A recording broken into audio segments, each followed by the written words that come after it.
এই শোল মাছটা শীতকালে খেতে বেশি ভালো লাগে। তাছাড়া শোল মাছ খেলে গায়ে রক্ত হয়, বাচ্চা থেকে বড় সবার জন্য খুবই ভালো। শোল মাছ একটু তেল মশলা দিয়ে এইভাবে রসা রসা করে রান্না করলে খেতে খুবই ভালো লাগে। আজ আমি যেভাবে শোল মাছ আলু দিয়ে রসা তৈরি করলাম, একবার এইভাবে রসা তৈরি করে দেখুন, গরম গরম ভাতের সঙ্গে জাস্ট দুর্দান্ত লাগে। তো আজকের এই শোল মাছের রেসিপিটা যদি আপনাদের ভালো লেগে থাকে তাহলে অবশ্যই একটা লাইক করবেন। আর আমার চ্যানেলে নতুন বন্ধু হয়ে থাকলে অবশ্যই আমার রান্নার চ্যানেলটাকে সাবস্ক্রাইব করে নেওয়ার অনুরোধ রইল। পাশে থাকা বেল আইকনটা অবশ্যই প্রেস করে দেবেন, কারণ আমি যখনই কোনো নতুন রেসিপি শেয়ার করব নোটিফিকেশনটা সবার প্রথমে আপনাদের কাছে পৌঁছে যাবে। নমস্কার বন্ধুরা, বারবিশা চ্যানেলে সবাইকে স্বাগত জানাই। আশা করছি সবাই ভালো আছেন। তো আজ আমি শেয়ার করব শোল মাছের রসা। এই সময় বেশিরভাগ পুকুর শুকানো হয়, আর এই পুকুরের জ্যান্ত শোল মাছের স্বাদই হয় আলাদা। এই শোল মাছটা আমরা পুকুর থেকেই ধরেছি। তো এই শোল মাছের রসা গরম গরম ভাতের সঙ্গে দুর্দান্ত লাগে। চলুন তাহলে দেখে নেওয়া যাক।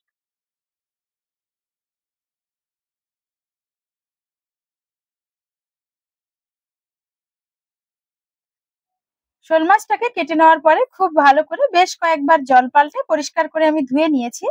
তারপরে একটু জল উষ্ণ গরম করে নিয়েছি, সেখানে সামান্য পরিমাণে একটু লবণ দিয়ে মাছটাকে আমি ধুয়ে নিয়েছি।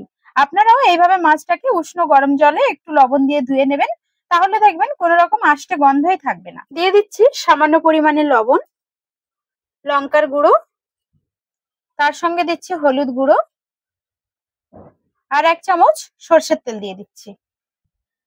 এবার খুব ভালো করে মেখে ম্যারিনেটের জন্য আমি 10 মিনিট রেখে দিচ্ছি।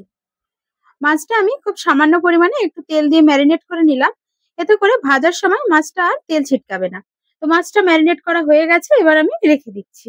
রান্নাটা করার জন্য আমি একটা মশলা তৈরি করে নিচ্ছি। তার জন্য একটা মিক্সিং জারের মধ্যে আমি দিয়ে দিচ্ছি 1 চা চামচ গোটা জিরে, তার সঙ্গে দিয়ে দিচ্ছি 1 চা চামচ গোটা ধনে, দিয়ে দিচ্ছি 4 থেকে 5 কোয়া রসুন, তার সঙ্গে দিয়ে দিচ্ছি একটা পেঁয়াজ। পেঁয়াজটাকে আমি এইভাবে 4 ভাগ করে কেটে নিয়েছি। দিয়ে দিচ্ছি 4টে কাঁচা লঙ্কা, তার সঙ্গে দিয়ে দিচ্ছি একটা শুকনো লঙ্কা আর হাফ ইঞ্চি পরিমাণে আদা। এবার অল্প পরিমাণে জল অ্যাড করে একটা মিহি পেস্ট তৈরি করে নিচ্ছি।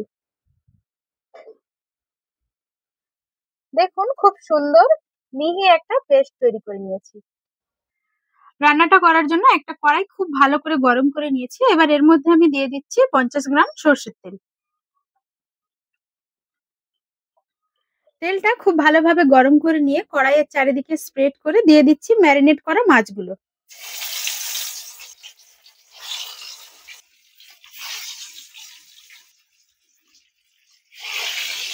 মাছটা দেওয়ার পর গ্যাসের ফ্লেমটাকে মিডিয়ামে রেখে মাছটাকে খুব সুন্দরভাবে ভেজে নিচ্ছি।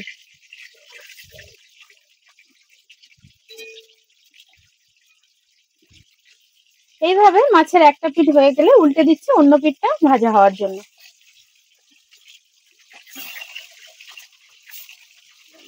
দেখুন মাছটা উল্টে পাল্টে লাল লাল করে ভেজে নিয়েছি। এবার তেল ঝরিয়ে আমি তুলে নিচ্ছি।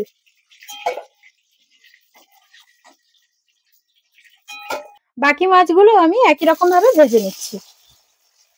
মাছটা ভেজে নেওয়ার পর কড়াইতে যে অবশিষ্ট তেল আছে এই তেলের মধ্যে আমি দিয়ে দিচ্ছি আলু। এখানে আমি দুটো মিডিয়াম সাইজের আলুকে এরকম লম্বা লম্বা করে কেটে নিয়েছি। আলুটা আমি লাল লাল করে ভেজে নিচ্ছি। দেখুন আলুটা খুব সুন্দর একটা গোল্ডেন কালার চলে এসেছে, তার সঙ্গে আলুটা প্রায় 50% সেদ্ধ হয়ে এসেছে। এই পর্যায়ে আলুটা আমি তেল থেকে তুলে নিচ্ছি। কড়াইতে যে অবশিষ্ট তেল আছে এই তেলেই আমি বাকি রান্নাটা করে নেব। এরপর আমি ফোড়নের জন্য দিয়ে দিচ্ছি 1 টুকরো দারচিনি, তার সঙ্গে আমি দিয়ে দিচ্ছি 4টে এলাচ, এলাচের মুখগুলো আমি ফাটিয়ে নিয়েছি, আর দিয়ে দিচ্ছি 4টে লবঙ্গ, দিয়ে দিচ্ছি খুব সামান্য পরিমাণে গোটা জিরে। গ্যাসের ফ্লেমটাকে লো রেখে ফোড়নটা কয়েক সেকেন্ড নেড়েচেড়ে নিচ্ছি। ফোড়ন থেকে খুব সুন্দর একটা মিষ্টি স্মেল আসতে শুরু করেছে। তো এই পর্যায়ে আমি অ্যাড করে দিচ্ছি কুচিয়ে রাখা পেঁয়াজ। এখানে আমি দুটো মিডিয়াম সাইজের পেঁয়াজকে এইভাবে ঝিরিঝিরি করে কুচিয়ে নিয়েছি। এই পেঁয়াজের মধ্যে আমি সামান্য পরিমাণে একটু লবণ দিয়ে দিচ্ছি, এতে করে পেঁয়াজটা তাড়াতাড়ি গলে যাবে। এবার গ্যাসের ফ্লেমটাকে মিডিয়ামে রেখে পেঁয়াজটাকে আমি ভেজে দিচ্ছি। পেঁয়াজটা একটু হালকা ভাজা ভাজা হয়ে আসলে আর পেঁয়াজের কালারটা এরকম চেঞ্জ হয়ে আসলে এই পর্যায়ে আমি অ্যাড করে দিচ্ছি টমেটো। আমি এখানে দুটো মিডিয়াম সাইজের টমেটোকে এইভাবে পাতলা পাতলা করে কেটে নিয়েছি। টমেটোটা দেওয়ার পর আবারও 3-4 মিনিট ভালো করে আমি কষিয়ে নিচ্ছি। এর ফলে টমেটোর একটা কাঁচা গন্ধ আছে সেটা চলে যাবে। দেখুন টমেটোটা খুব ভালোভাবে গলে গেছে আর টমেটোর কাঁচা গন্ধটাও চলে গেছে। এই পর্যায়ে আমি অ্যাড করে দিচ্ছি আগে থেকে তৈরি করে রাখা মশলার পেস্ট। মশলার পেস্টটা দেওয়ার পর আবারও 2-3 মিনিট মিডিয়াম ফ্লেমে খুব ভালো করে মশলাটা আমি কষিয়ে নিচ্ছি। তরকারির মশলা যতটা ভালোভাবে কষানো হবে তরকারির স্বাদও কিন্তু ঠিক ততটাই ভালো হবে। দেখুন মশলাটা খুব ভালোভাবে কষিয়ে নিয়েছি, তাছাড়া মশলা থেকে তেল সেপারেট হতে শুরু করেছে। তো এই পর্যায়ে আমি রঙের জন্য দিয়ে দিচ্ছি 1 চা চামচ কাশ্মীরি লঙ্কা, তার সঙ্গে আমি দিয়ে দিচ্ছি 1/2 চা চামচ হলুদ গুঁড়ো। মিক্সিটা ধুয়ে সামান্য পরিমাণে একটু জল অ্যাড করে দিচ্ছি। আবারও আমি খুব ভালো করে গুঁড়ো মশলাটা কষিয়ে নিচ্ছি। গুঁড়ো মশলা দিয়ে এইভাবে একটু জল অ্যাড করবেন, তাহলে মশলাটা পুড়েও যাবে না আর মশলার স্বাদটাও বজায় থাকবে।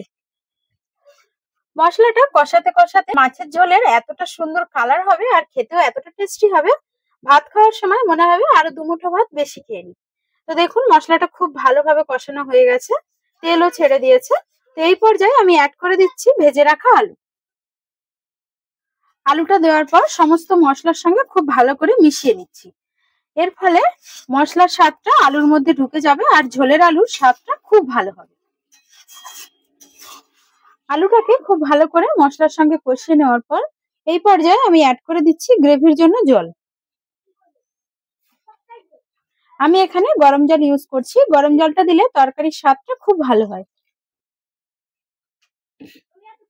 দেখুন ঝোলটা খুব ভালোভাবে ফুটতে শুরু করেছে। তো এই পর্যায়ে আমি দিয়ে দিচ্ছি স্বাদ অনুযায়ী লবণ। তার সঙ্গে আমি দিয়ে দিচ্ছি 4 থেকে 5টা কাঁচা লঙ্কা চেরা। কাঁচা লঙ্কা চেরাটা দিলে তরকারিতে খুব সুন্দর একটা ফ্লেভার আসে। এবার গ্যাসের ফ্লেমটাকে একদম মিডিয়ামে রেখে 5 থেকে 6 মিনিট ঝোলটাকে খুব ভালোভাবে ফুটিয়ে নিচ্ছি। ঢাকাটা আমি খুলে নিচ্ছি। দেখুন কতটা সুন্দর হয়েছে তরকারির কালারের টেক্সচারটা, আর আলুটাও প্রায় সেদ্ধ হয়ে এসেছে। এই পর্যায়ে আমি অ্যাড করে দিচ্ছি ভেজে রাখা মাছ। তার সঙ্গে দিয়ে দিচ্ছি 1/2 চা চামচ গরম মশলা গুঁড়ো। সমস্ত কিছু খুব ভালোভাবে নেড়েচেড়ে মিশিয়ে নেওয়ার পর গ্যাসের ফ্লেমটাকে মিডিয়ামে রেখে আবারও মিনিট 2-এর জন্য আমি ঢাকা দিয়ে দিচ্ছি। ফাইনালি আমি ঢাকাটা খুলে নিচ্ছি। দেখুন কতটা সুন্দর লাগছে শোল মাছের রসার কালারের টেক্সচারটা। রান্নাটা কিন্তু প্রায় হয়ে এসেছে। তো এই পর্যায়ে আমি ছড়িয়ে দিচ্ছি ধনেপাতা কুচি।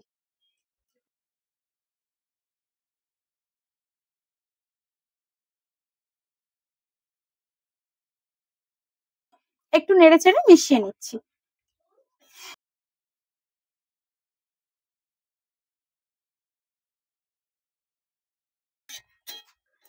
ভালোভাবে নেড়েচেড়ে মিশিয়ে নেওয়ার পর এবার আমি গ্যাসের ফ্লেমটাকে বন্ধ করে দিচ্ছি। দিয়ে স্ট্যান্ডিং টাইমে আরো 5 মিনিট আমি রেখে দিচ্ছি। তারপর আমি গরম গরম সার্ভ করব।